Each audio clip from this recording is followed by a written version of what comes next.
propósito del tema de Digna Calle y por supuesto otros temas vinculados al Congreso de la República, hemos invitado a 4 representantes para hablar no solamente del tema específico, sino de varios temas que tienen que ver con el Parlamento. Le damos la bienvenida a la congresista Kira Alcaraz, justamente de Podemos, al congresista Ilich López, a la congresista Ruth Luque y al congresista Carlos Anderson. Y yo quiero empezar con la congresista de Podemos porque está justamente vinculado a lo que acabamos de ver en el reportaje de Harold Moreno. Y más allá del vacío que hay respecto al tema de que es imposible renunciar a un cargo, usted como vinculada al partido de la señora Digna Calle, ¿cómo se siente? ¿Se siente defraudada? ¿Se siente molesta? ¿Se siente que no tiene las respuestas? ¿Siente que desprecia a la gente que ha votado por ella? Porque es una congresista que simplemente se fue, dice razones personales, pide licencia, pero no especifica cuál es la razón de la licencia. Por eso se lo pregunto directamente. Efectivamente, yo fui una de las que puse de alguna otra manera mi fastidio, mi molestia, ¿no? Y más que nada me siento decepcionada porque se supone que la primera función o labor que hace un congresista es representar a esa población que ha votado y ha confiado en Pero no ha tenido la iniciativa, por ejemplo, no solamente de plantearlo dentro de su partido político, hablarlo con el líder de su partido, que también es una persona controversial y que incluso se animó a decir hace algunos días que ella venía a responder, cosa que no ha hecho. Entonces, ¿hasta dónde alcanza su molestia? Imagínate, siendo él el presidente de la bancada, tampoco le había dicho de que iba a venir. A la hora nosotros preguntábamos a qué hora llegaba, nos dijeron que estaba en su casa, después nos dijeron que no, que nunca llegó a su casa y que había pospuesto de alguna otra manera su viaje por sus temas familiares delicados. Esa es la única versión que tenemos y no tenemos más comunicación con ella. Pero un tema delicado de familia estaría vinculado a un tema de salud. Si fuera un tema de salud, se habría solicitado una licencia por salud. No lo ha hecho, simplemente es lo único que nos ha manifestado y tengo entendido de que ella va a llegar en los próximos, después de que se termine la licencia, para dar las declaraciones correspondientes, pero hasta el momento ella no nos ha dicho nada a la bancada, ni al presidente, ni a ninguno de nosotros, o sea, nosotros no sabemos... ¿Debería prosperar la acusación? ¿Deberían ver la manera de desaforar a la congresista, cree usted? Se lo pregunto, yo creo que sí. Siendo parte del problema, ¿no? Yo creo que sí, porque ningún congresista que no cumple una función de representación, no tiene un sustento de cómo justificar tanta ausencia, yo creo que de alguna otra manera debería entrar su accesitario para que pueda de alguna otra manera ese vacío cubrir, porque son muchos, es mucho tiempo lo que se ha ido de viaje. Y yo le voy a preguntar a los otros congresistas, ¿cuál es la salida? Digamos, no se puede renunciar. ¿Hay una salida que está vinculada a este pedido de acusación contra ella o hay alguna otra fórmula dentro del Congreso de alguna manera para legitimar al Congreso? Porque también lo desprestigia a todos ustedes más de lo que ya están. Congresista Ilich López. Bueno, en primer lugar tenga usted muy buenas noches, señorita Mónica, es un gusto poder estar acá, un saludo también a los colegas. Sí. Mire, yo voy a ir un poco más a lo estructural. Ya, pero no ampliemos mucho, vayamos de frente al grano, ¿no? Justamente, este tipo de temas se tienen que solucionar en la Comisión de Constitución para poder cambiar el reglamento. De esa manera nosotros vamos a poder solucionar rápidamente este tema. ¿De qué manera se debería cambiar? Porque hay temas, por ejemplo, el tema de las renuncias es una buena alternativa que se tiene que debatir en la Comisión de Constitución. Ahora, tenemos que preocuparnos de temas fundamentales para el país como el tema económico, entre otros temas que se van a dar. Y le estamos ocupando tiempos que tenemos que resolver este tema de la señora Digna. ¿Y por qué cree que le estamos ocupando? Y lo voy a preguntar a la congresista Luque, teniendo en cuenta que la gente en general quiere que todos ustedes se vayan. Entonces, en particular, hablamos de una situación que agrava la legitimidad del Congreso. Entonces, ¿la salida es la posibilidad de renunciar? Sí. Hola, Mónica, ¿cómo estás? Muy buenas noches. Mira, yo en principio quiero señalarte que yo soy partidaria del adelanto de elecciones. Yo no creo que en estas condiciones de una grave crisis de legitimidad poder mantener un Congreso de la República con estos altos índices y que además el Ejecutivo también lo tiene.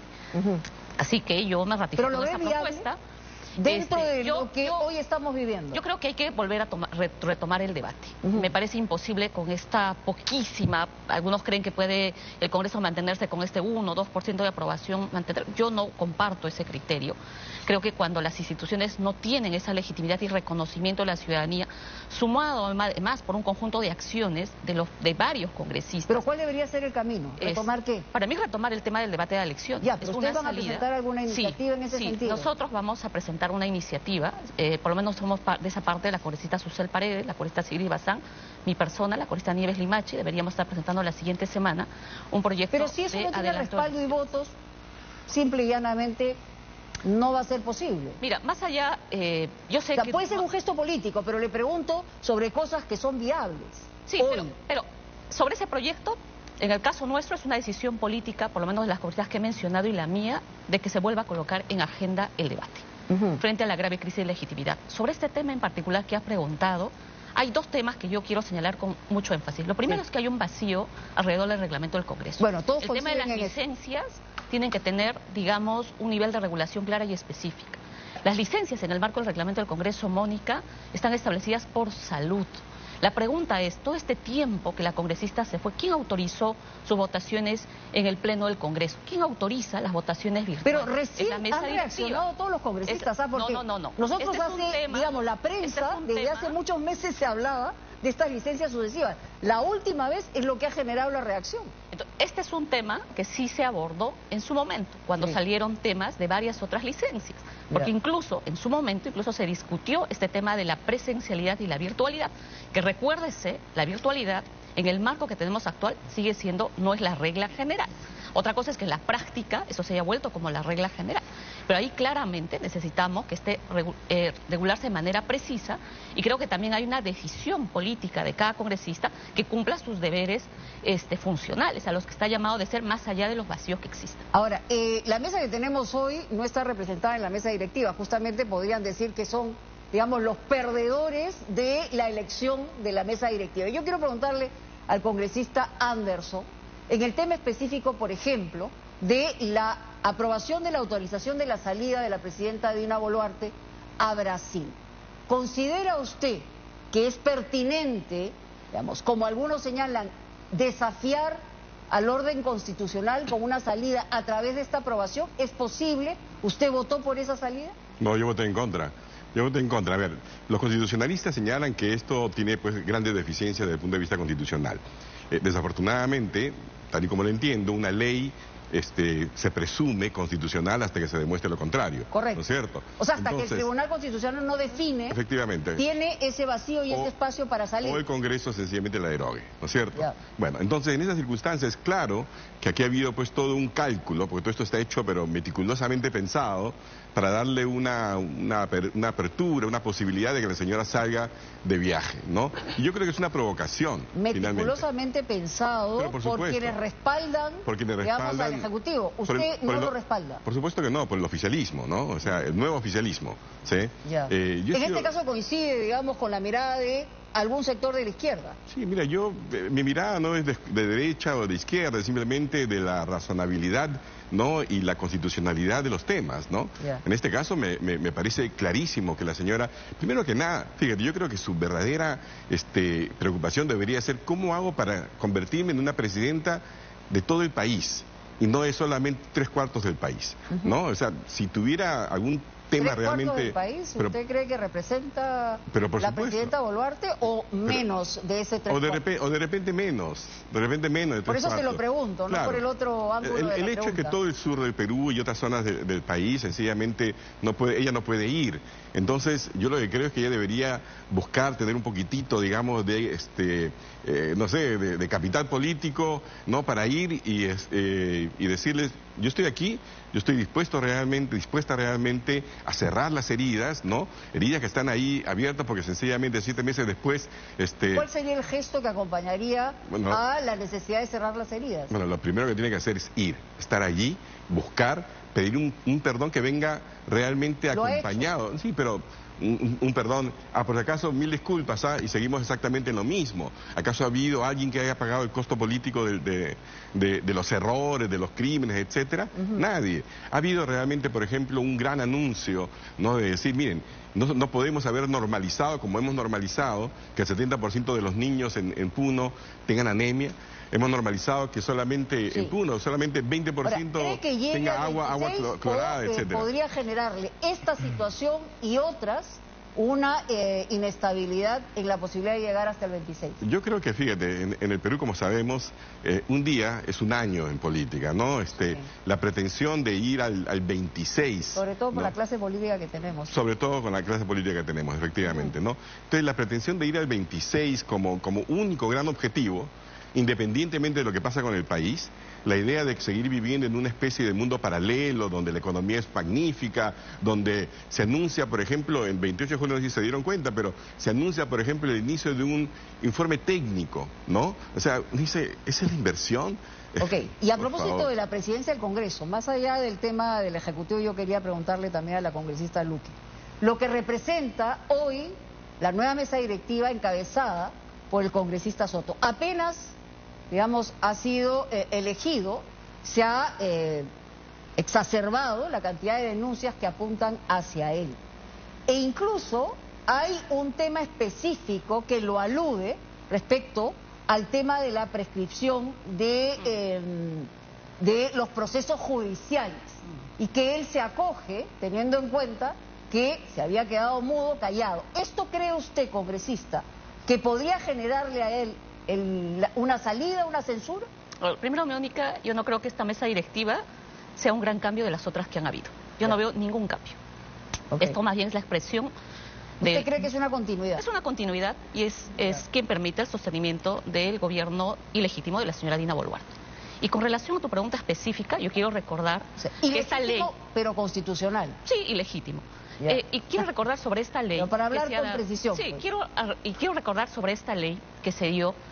Mira, esta es una propuesta de Perú Libre, que se presentó en enero del 2023. Yo era titular de la Comisión de Justicia y Derechos Humanos y en un tiempo express se aprobó un dictamen, solo con 2 votos en contra, sin las opiniones del Poder Judicial, de ninguna entidad. Y luego rápidamente llegó al Pleno y se aprobó en primera, segunda votación con más de 80 votos. Yo presenté una reconsideración en su momento y alerté que una situación de esta naturaleza iba a abrir la puerta a la impunidad de un conjunto de delitos. Y eso es lo que ha sucedido, ¿no es cierto?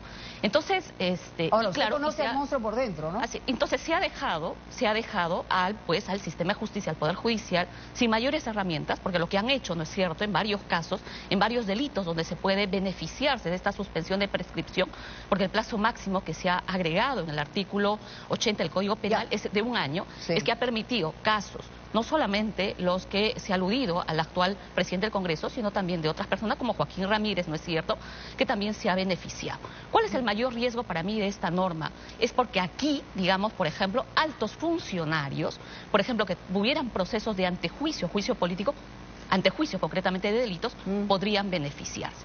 Yo, por ejemplo, voy a trabajar una iniciativa para excluir este conjunto de altos funcionarios y no se aprovechen de este tema de la suspensión de 1 año. Yo entiendo, congresista Luque, las iniciativas que tienen además un tenor político, pero las iniciativas que llegan simplemente a ser iniciativas y que no se aprueban, duermen el sueño de los justos y los injustos. Es decir, más allá de la buena intención que pueda haber en un congresista, usted sabe que se genera con votos. Por eso le preguntaba en el caso específico del presidente del Congreso, ¿por qué? ¿Usted cree que podría ser censurado? Por eso pueden ustedes señalar que eso podría ser una razón por la cual un presidente sale de la mesa, como ocurrió en el caso de Lady Camones. Duró muy poquito, porque se filtró un audio, porque se vio que comentaba la agenda parlamentaria con el líder de su partido, que es del mismo partido del señor Soto. Sí, yo por lo menos en lo personal, Mónica, considero que en estos casos, digamos, cuando hay conflictos de intereses, los congresistas que tenían investigaciones ni siquiera debieron haber votado, porque sabían perfectamente, los beneficiaba de manera directa. Es como el tema de la inmunidad. Quiero ver si el congresista López coincide o no. Yo coincido, por acaso. Mire, yo le voy a hablar nuevamente de lo estructural. Este tema del presidente del Congreso de la República tiene que dar razón, y yo invito acá a los colegas y los emplazo directamente a poder debatir temas estructurales, por ejemplo, el tema de la bicameralidad. Ya lo dijo la colega, pero permítame, ya le dijo la colega Luque, ¿no? Mire, si es que se hacen normas express, porque las comisiones, la primera votación... Ustedes habrán visto en los debates del Congreso que dicen, por favor exonérese de la segunda votación. ¿Por qué? Esa segunda votación es justamente para que haya un análisis más profundo de las normas. En ese sentido, hay que hacer algo estructural para no estar quejándonos cada domingo de lo que pasa en el Parlamento. Pero todos sabemos que la bicameralidad se quedó por un voto.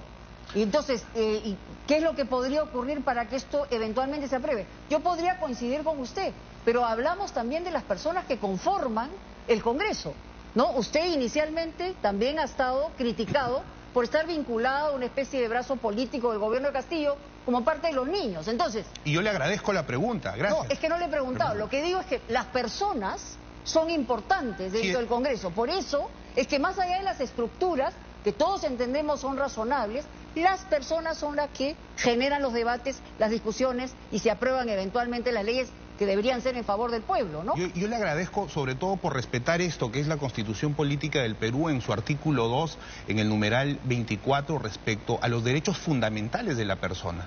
Toda persona es inocente y hasta que se pruebe judicialmente lo contrario. Yo no sé a qué periodistas o a qué sectores políticos la Junta Nacional de Justicia le habrá dado su resolución de juez para que estén juzgando antes de todo un proceso. Por cierto, yo...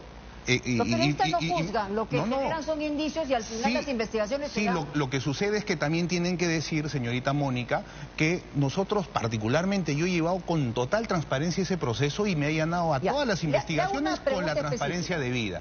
En ese sentido, creo que se debe llevar el tema de lo estructural.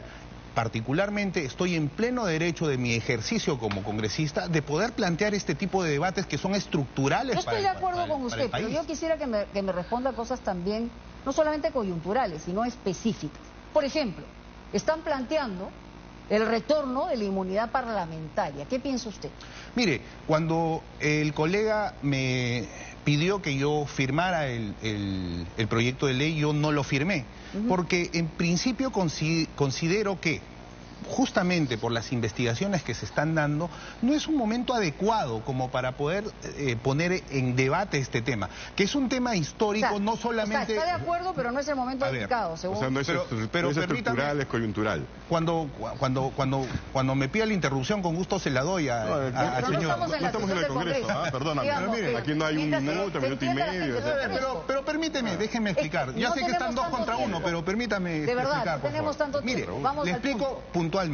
Yo considero que son debates que se tienen que dar. Cualquier proposición de cualquier congresista se tiene que dar. En primer término, particularmente no estoy de acuerdo, pero sí es necesario que la población vea, porque hay muchos parlamentarios a lo largo de la historia, no solo en el Perú, sino en el Congreso francés, alemán, español, que justamente para no ver limitadas sus capacidades de fiscalización y que puedan ser sometidos a otro tipo de procesos, se dan este tipo de procesos. Pero eso debe ser un debate amplio, ¿no? Con los personajes que hemos conocido, con la poca representatividad, que vuelva a tener una inmunidad parlamentaria, la verdad que la gente terminaría absolutamente por desconocerlos. Pero ya habla usted, vamos a ir, porque ya estoy al final de los minutos, preguntarle a la congresista Alcaraz. Se ha vuelto a poner en debate, a propósito de esta mesa directiva, con la presencia de Perú Libre, con lo que queda de Perú Libre, porque quedan simplemente 12 representados dentro de ese partido. Se ha puesto de nuevo el tema de la Asamblea Constituyente. ¿Cuál es su opinión sobre este debate nuevamente? Bueno, no va a pasar. No va a pasar. Es que no es lo que tú quieras, es los votos que tengas. Y eso va a ser un motivo para que la mesa directiva de alguna otra manera se fraccione. Algunos colegas lo tomaron a mal cuando yo dije que le daba un mes, pero yo no dije que se iba a desarmar la mesa, sino que le daba un mes justamente para de alguna otra manera empiecen a haber cuestionamientos. ¿Para qué? Para que comiencen a haber cuestionamientos y comencemos a cambiar. Acá usted hace rato preguntó de que, por ejemplo, Lady Camones, solamente por un audio volaron su cabeza. el presidente ahora del Congreso tiene 55. ¿Puede ocurrir esto? De hecho, va a ocurrir, y va a ocurrir, o sea, solamente es cuestión de tiempo. Yo siempre he dicho que los que estén en la mesa no deberían repetir las anteriores mesas. Y segundo, el que esté en la mesa no debe estar con denuncia, ningún cuestionamiento, justamente porque ellos son los que nos tienen que representar, tienen que ser personas intachables. Y nos evitaríamos este conflicto y este problema. El presidente tiene que salir a hablar y decir realmente, y actualizar, por último, las denuncias que tiene, porque parece que no son 55, son menos, ¿no? Porque acuérdate que hasta tú, cuando tú también denuncias, también figura en el legajo cuando haces el filtro, pero no hay una actualización. Pero él es el que tendría que salir. Pero nos hubiéramos evitado ese problema si el partido o la bancada que lo eligió hubiera puesto otro candidato que no tuviera tantos cuestionamientos, y no estaríamos en esta disyuntiva ahorita con todos los colegas, que si dura o no dura, o si vamos a sacar, o si damos inestabilidad. O sea, ¿para qué ponemos una persona que está cuestionada? Hay algunos que no tenemos ningún cuestionamiento y ni siquiera podemos ser candidatos, justamente por un reglamento del Congreso porque que es no totalmente... no tiene bancada. No tiene bancada, no tiene votos. Totalmente anacrónico, ¿no? Pero la política es un concurso de partidos políticos. No debería ser por partidos. La democracia tiene que darse por un proceso de partidos políticos, no de oportunistas que vengan a postular por el día que haya partidos políticos de verdad, para ver este tema. El día que haya partidos políticos de verdad, y no oportunistas que van y se visten de un color y después resultan ser de otro. En realidad hay un tema también de iniciativas que tienen que ver con el transfugismo. Ya vemos la implosión que ha podido ser, por ejemplo, en el caso de Perú Libre, que empezaron 37 y ahora son 12, ¿no? Y algunos otros que han estado en un partido histórico, y que también han dejado muchísimo que desear respecto al partido histórico. Y hay otras estructuras que no son nada, que son puro cascarón. Y eso es lo que también percibe la gente, y tiene todo el derecho del mundo, por eso, Mónica, a no sentirse representado por los congresistas. Por eso, Mónica, hay que devolverle a la población la posibilidad de volver a tomar el curso sobre la democracia. Pero no solamente eso, Mónica. Yo solamente soy una persona, y eso creo que concordamos, que cada congresista habla por su trabajo. Cada congresista habla por lo que hace. Pero y será sentenciado, juzgado por lo que ha hecho. Y también irradia una percepción hacia la gente, y eso es importante. Les agradezco el buen sentido y la buena actitud que tienen aquí para responder las preguntas. Muchas gracias por estar aquí. Muchísimas gracias, señorita Mónica. Muy amable para cada uno y a todos ustedes. Vamos a ir a una pausa, ya regresamos con mal. Algo huele mal en Chilca, muy mal. Ya les vamos a contar de qué se trata. Tiene más de 15 años viviendo en el barrio